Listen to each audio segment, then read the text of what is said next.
Welcome to episode 182 of Build Your House Yourself University by BYHYU. I'm your host and fellow student, Michelle Nelson, and together we'll learn the basics of home design and construction and demystify the building process so we can build quality, energy-efficient dream homes with or without a general contractor.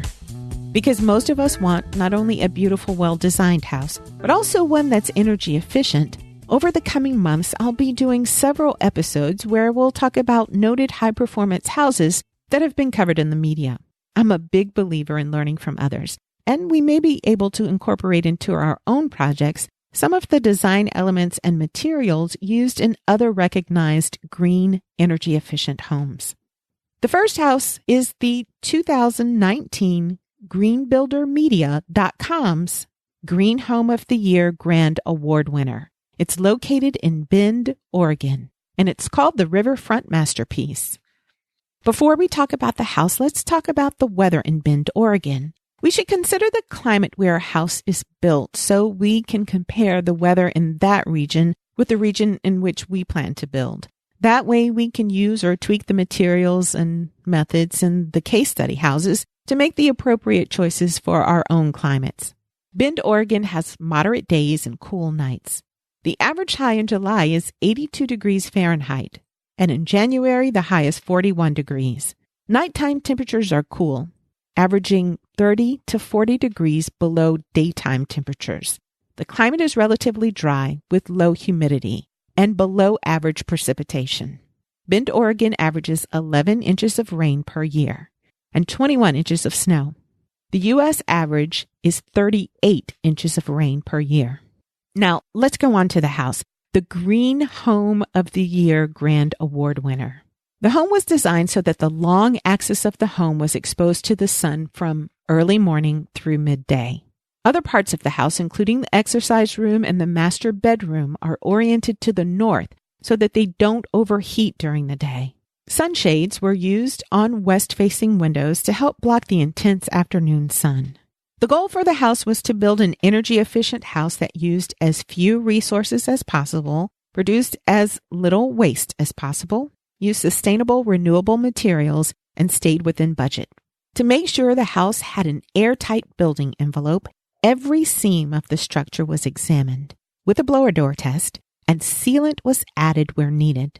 The team also stuffed insulation around window and door frames to increase the building R value. The home has high levels of insulation almost everywhere, including R38 behind the tub and shower, R39 for exterior walls and the subfloor, R58 in vaulted ceilings, R50 in attic spaces, R21 in exterior walls of the garage, R30 in the garage ceiling, and R9.4 at the headers of the exterior doors and windows. They used wood framing with 10-inch thick staggered stud walls to allow for adequate space for lots of insulation.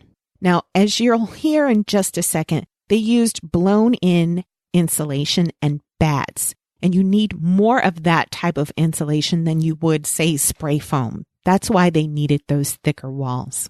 They chose a metal roof and LG solar panels. And those solar panels provide full power to the house when the sun is shining. This high-performance house received an energy performance score of 8 out of 10 from the Energy Trust of Oregon. They used low-maintenance James Hardie fiber cement cladding for the exterior alongside Northwest Douglas fir accents. The wood cladding was stained and sealed to help protect it from premature deterioration from sun exposure. Some of the home ceilings were clad with rediscovered redwood. Rediscovered wood is wood that was passed over as scrap when the area was first logged. It's later claimed from the forest floor and used.